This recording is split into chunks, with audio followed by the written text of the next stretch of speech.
Gotta love that. That zero always is the kicker. Hi, guys. This is Robert Knowles, a.k.a. Silas Knowles, the ZB Pirate on Twitter.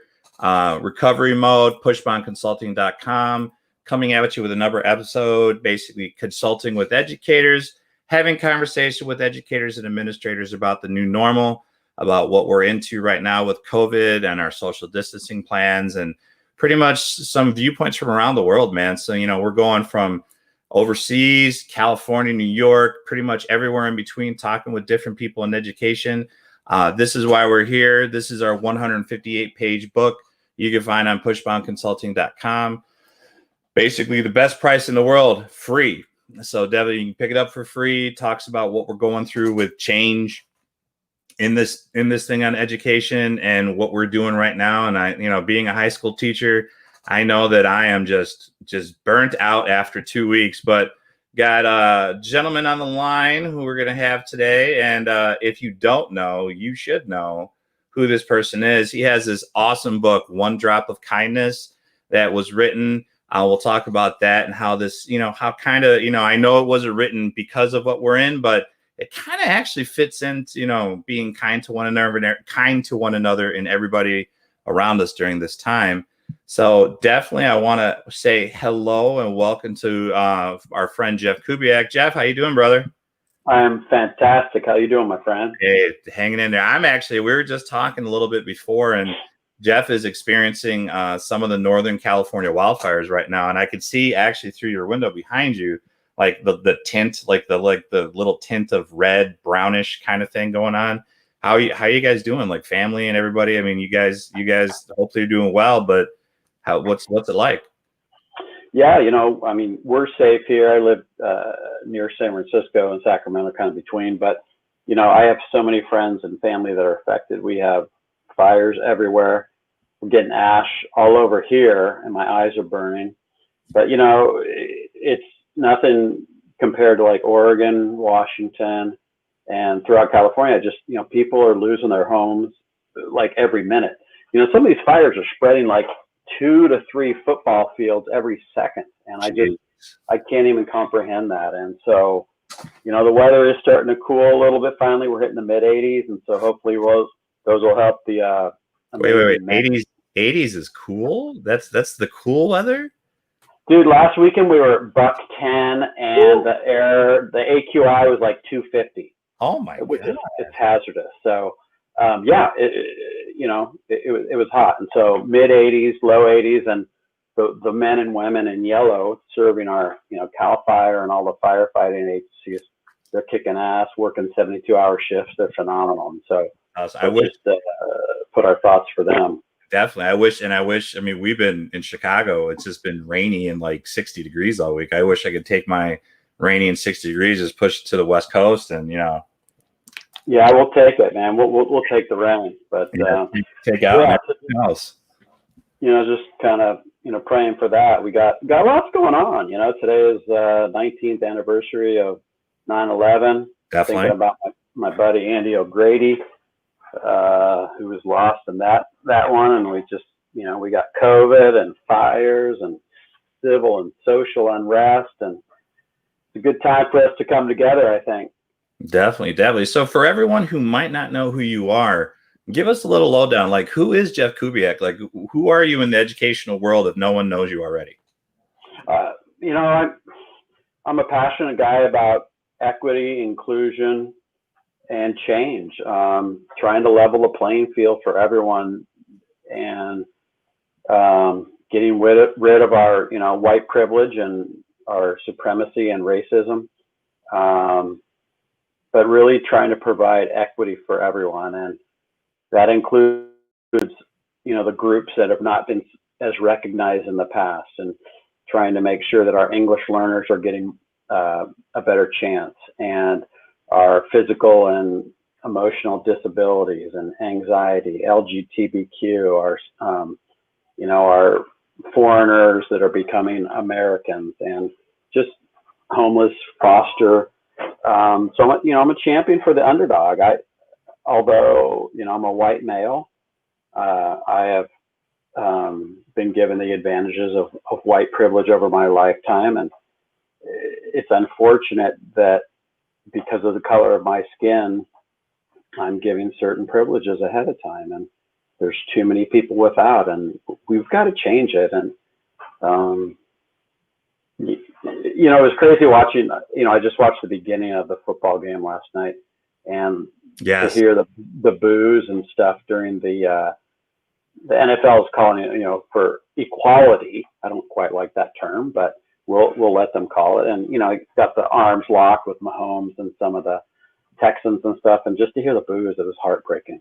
Absolutely heartbreaking. Yeah, I did catch a little bit of that, and I mean, you can if you're on Facebook at all, you couldn't miss it. Being on Facebook, you know, it was all over the place and stuff. So it just, I mean, why do you think? I mean, being with your background in education, mine as well. I mean, what's the best way do you think we could, you know, like you said, champion our way to have equity in culture, in society, in education, in life, like to make it more in the forefront? Well, you know, not to over politicize, but it has to start from the top. And we've had leaders in this country that have pushed the message for equity and who have pushed the message for women to have more opportunities. And then we've also had leaders that are very, very racist and continue the systemic and systematic racism problems. And so, yeah, you're going to have people pulling for that, right? But, you know, look what happened in 9/11. And regardless of where you sat politically, gosh dang it, we came together, you know, and we pulled for each other. We fought for each other. And, you know, to me, like, we have an embedded systematic problem. Now we have a pandemic. We have, you know, wildfires. We have racism and socialism and just different problems everywhere. But like, we have the next group of global citizens, next group of leaders that we're not doing the right things for.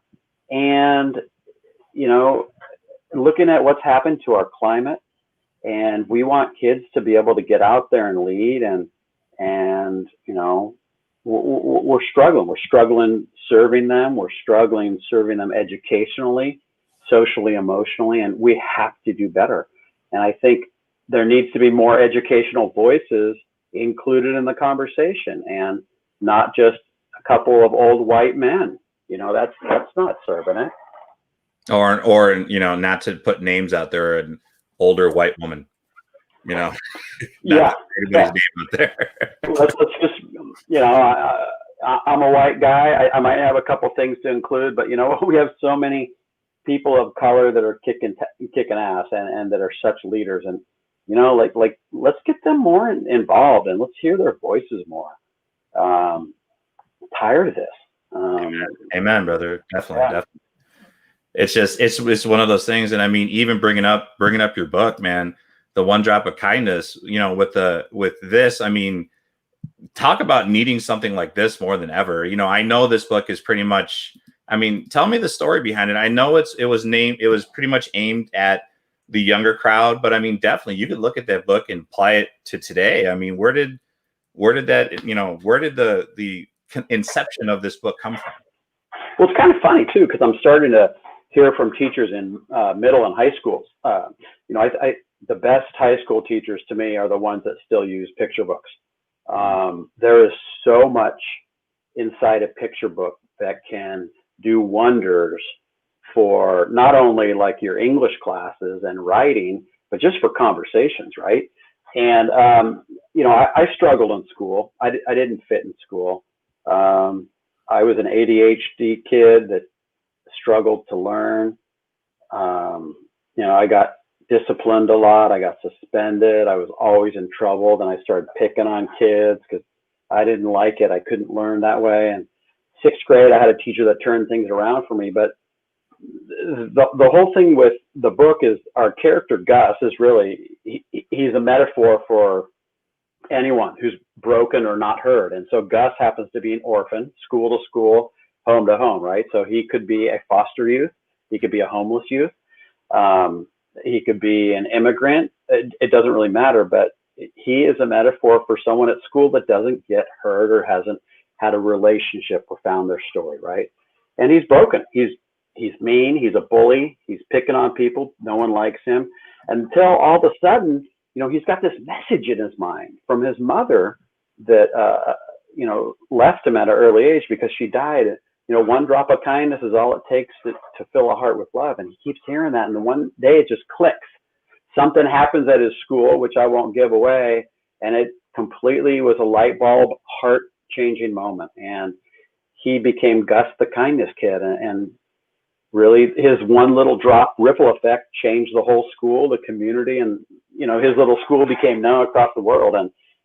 And as much as it's fiction, nonfiction, it happens. There are schools that are like that have transformed because of the leadership, and you walk in and you can just feel the kindness and the warmth, and everyone really deeply cares, and we've all been in enough schools that we've seen the ones that are kind of cold and creepy, and you can feel the hurt and the sorrow, right? But why can't we do things that are kind? And it's funny, like on social media I get kicked around all the time. Oh, kindness matters. And even like arsonists and bullies and murderers can be kind and open a door for you. Like, that's not being kind. Like, embedded kindness is coming from your heart, wanting to have someone be better because of the way you feel about yourself. Mm-hmm. And when we sell it, something genuine from the heart. Yeah, and when we start pushing that into our students every single day and making it part of your community, things do change. By welcoming everyone and listening to everyone and seeing everyone. If I can't see, Silas for who he is, then I'm not doing my job as an educator. And, right now, our teachers have so much on their plates, and God bless them, they're killing it. But how easy is it to connect with someone via Zoom? How do I know if that kid hasn't showered or doesn't have a meal or doesn't have the right clothes? How can I do that? How do I know if their ACEs are high via Zoom?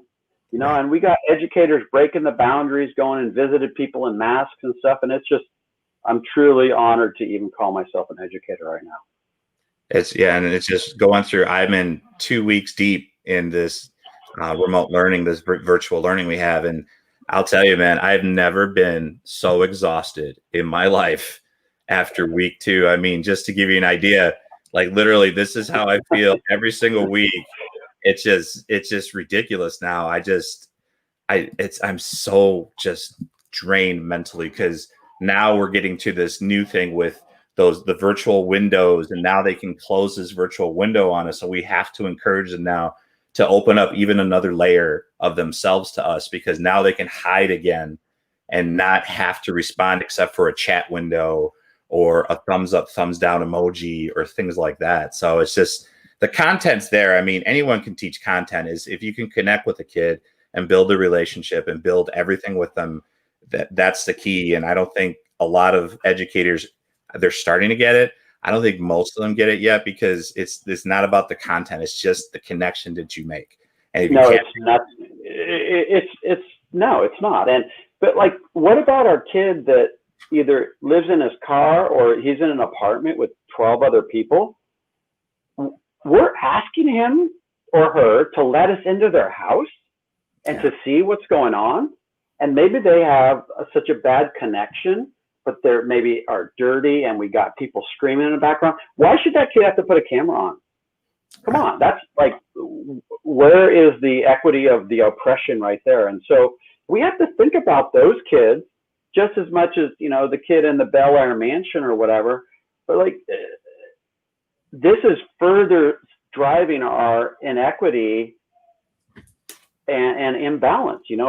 There's kids that are having, you see on the news, kids going and sitting in front of Taco Bell for a Wi-Fi. Oh, yeah, I saw that. Schools scrambling to get hotspots and this, that, and the other thing. And like, the English learner mom who is having a hard time with the language only has a phone, doesn't have enough data or minutes to Zoom 3 kids at the same time. And, she's trying to do her best too. And so we have to remember that we're providing a lifeline for them. And are we still welcoming with, the food closet and the clothes pantry, and are we getting them what they need? I don't know, because they're not on campus, right? And so, right. And that's the thing. We have this at our school. We have this interactive remote learning plan that allows us to have face-to-face time with them when they book office hours with us. And we're socially distant. We can only have 3 people to a classroom, things of that nature. And we also have our cafeteria spread out to make they're like internet cafes where they're all socially distanced. And we encourage them, at least I hope we all do, I think we all do, is that all of them to come in on bus routes. And if you have a person that has 12 brothers and sisters on Zoom, they can come in and use our Wi-Fi. They can come in and work from the school. The teachers are there. I don't know if my other fellow brethren in the school have seen the same thing, but when I talk to my English learners in my classes, I teach 2 English learning history classes. Their parents and them are afraid. They're afraid to come in because of this pandemic. And it's just like, even we're trying to provide more for them, we still can't make them have that safety, to feel that safeness. When you give, the parents are giving us their children, they still don't feel safe enough to be able to say, okay, here's my kid, you can have them for 2-3 hours, but now they don't feel that safety anymore. So I don't know if anyone else is experiencing that. It's just, we're in equity, we're doing equity work as well. And it's just, our school is mostly Hispanic, second is African American, and third is Caucasian. And I haven't had a Caucasian student in my class for 2 years. And people look at me like I'm crazy. And I'm in the northern suburbs of Chicago. I'm not even in the city or the South Side.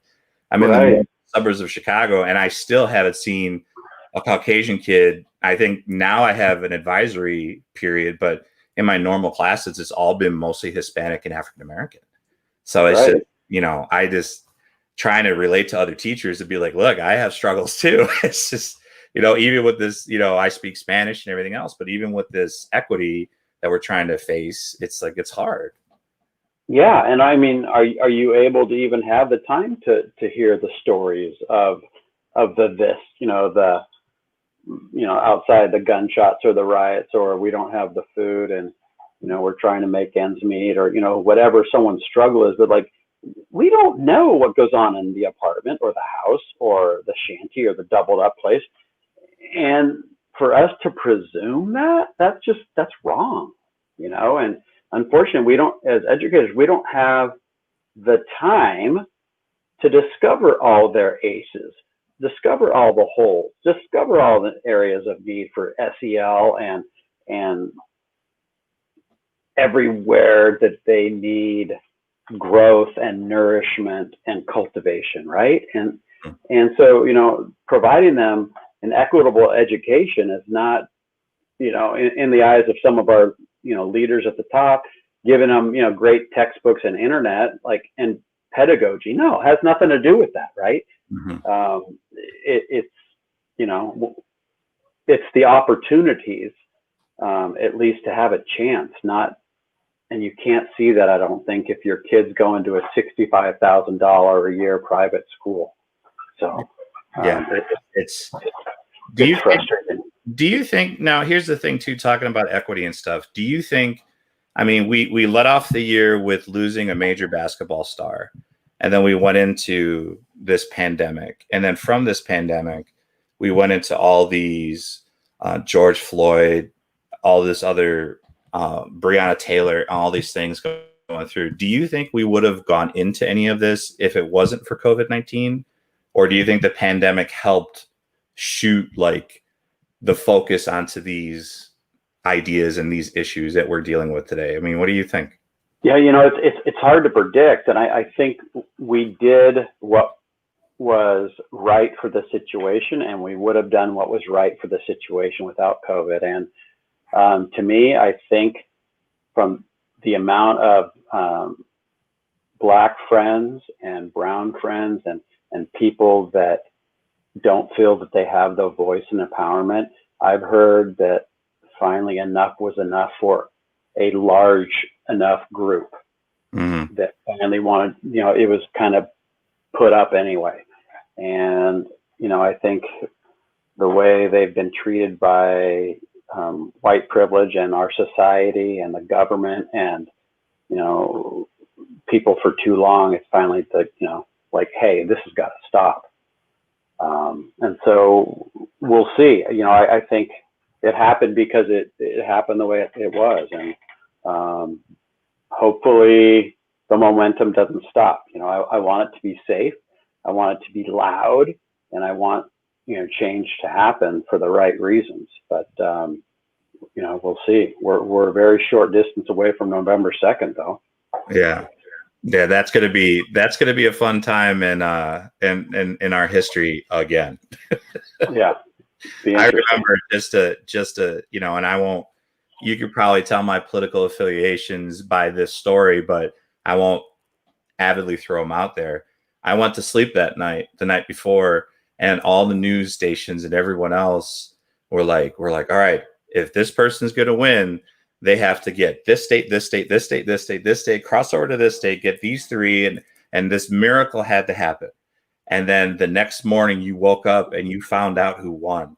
And the life just got sucked out of you you're like, are you serious? He won? Like, are you serious? And you went to work, and I was teaching at a school, and I remember I was teaching in the history department, and we all just kind of looked at each other. We're all just like, what do you say? Like, there's nothing to say. It's just, I don't know. I mean, and I don't even know about this year. Being a history teacher, I should be out there and promote voting and say vote and do what you need to do. But at this stage of the game, it's like, who do you vote for? I mean, it's like, on either side of the coin, I truly believe on either side of the coin, they're going to find fault on both sides. So it's like, there's never a perfect candidate, right? But I think you look for the right messaging and platform that fits with you. And, now we do have a mixed race woman running for vice president, and that's pretty cool.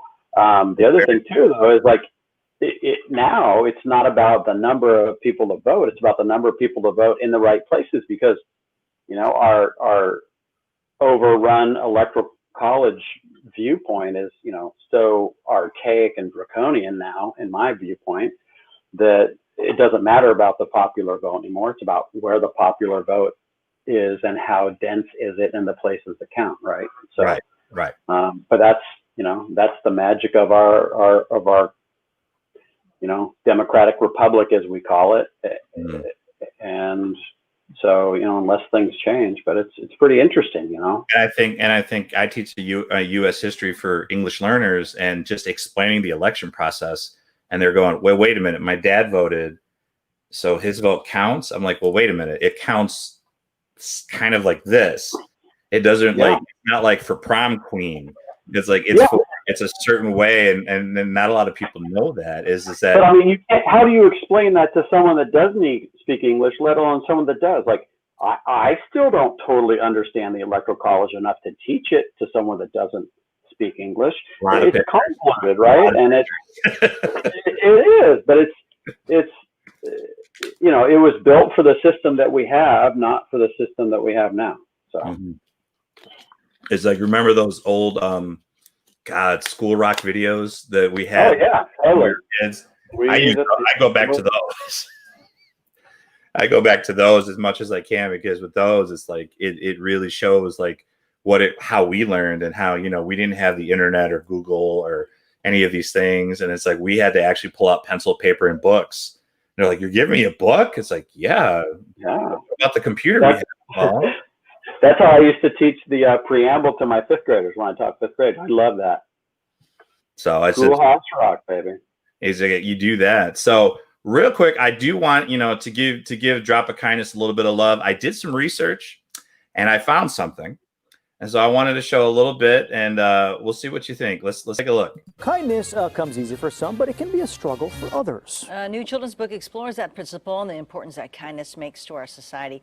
Coyote, you got the author right here. We all do. Ladies and gentlemen, it is Jeff Kubiak. Jeff, thank you so much for joining us. Morning. Now, you have a little history with kids. I do. For a living? I am an elementary school educator. Okay. I'm a principal now. I was a teacher. So you know that like a little bit of kindness can make a huge impact in little kids. Very much so. You know, you see elementary school kids, they all have a story, and a lot of them are broken, and we don't know that. And it's amazing the power of kindness really does have a ripple effect in schools and moving on. I love the graphics for your book, Oh, thank you. that ripple effect. Yes. With the heart. Yes. It was done by an amazing woman, Lily Mora. She's out of Arizona, and she really brought Gus and the message to life. It was amazing. Okay, so how can we drop one drop of kindness on somebody? How do we do it? Anything you can think of, a kind word, spreading a coffee for someone, helping to pick up trash around a school or a community, warm blanket, food, clothing, anything that would be intentional to help make someone else's day better. Do you think the kids are still noticing the things that we do and other friends do? 100%. We are role models all day long, no matter if we choose to be or not. They have their eyes on us. How did your daily experiences being around elementary school kids every day inform your writing in this book and the story that you wanted to tell?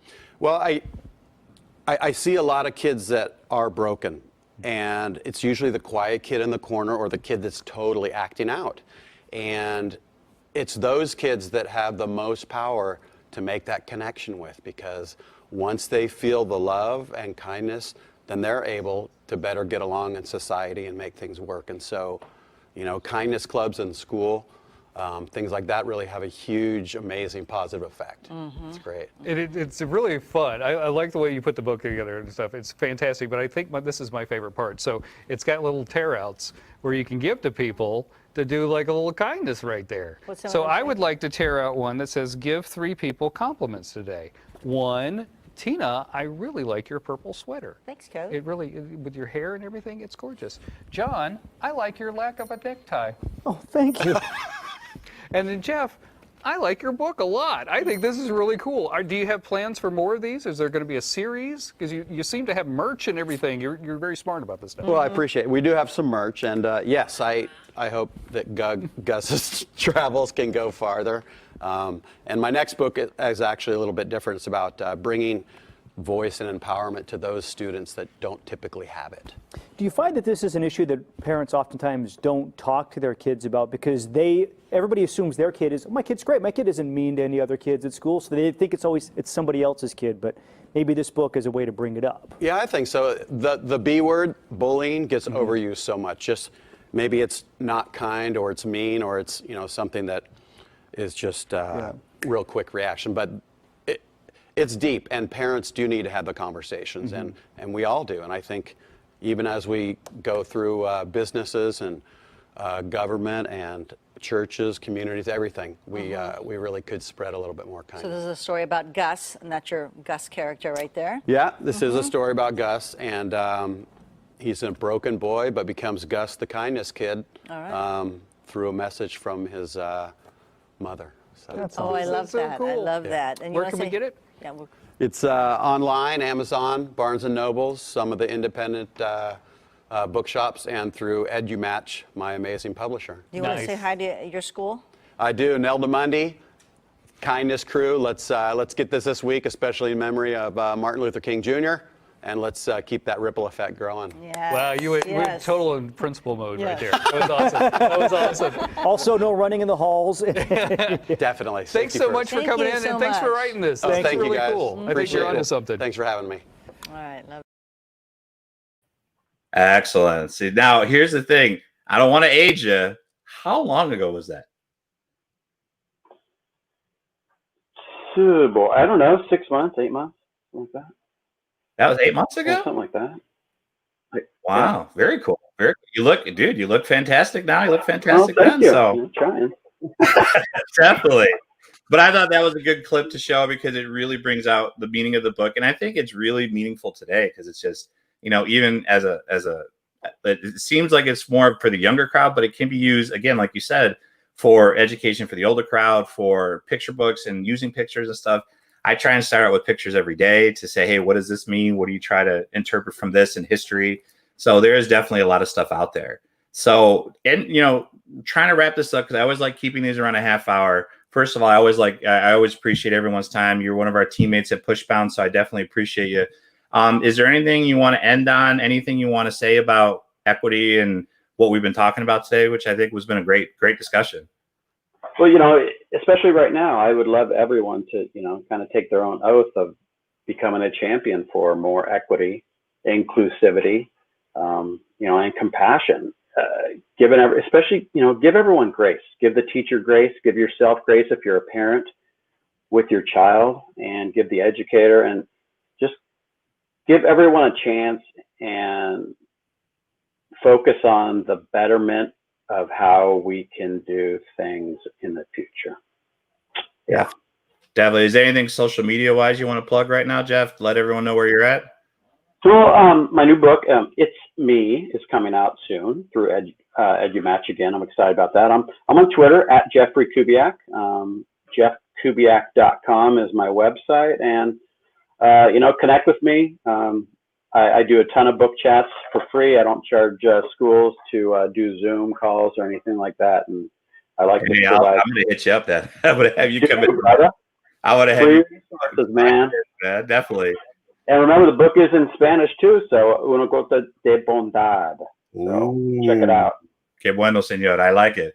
Definitely, Mr. Kubiak, I do appreciate your time. Please be safe. And then everyone definitely from pushboundconsulting.com, we want to we want to remember all the people from 9/11 that lost their life 19 years ago today. I mean, it's still a very sad time and historic time. And as Jeff was putting forward, it is a time where we all came together as one, no matter what color you were, no matter what part of like society you were from, if you were from high privilege or middle class, lower class, everyone came together that one day. And I just hope we could do that again without something like that happening, but we can just come together just to come together, just to be one person.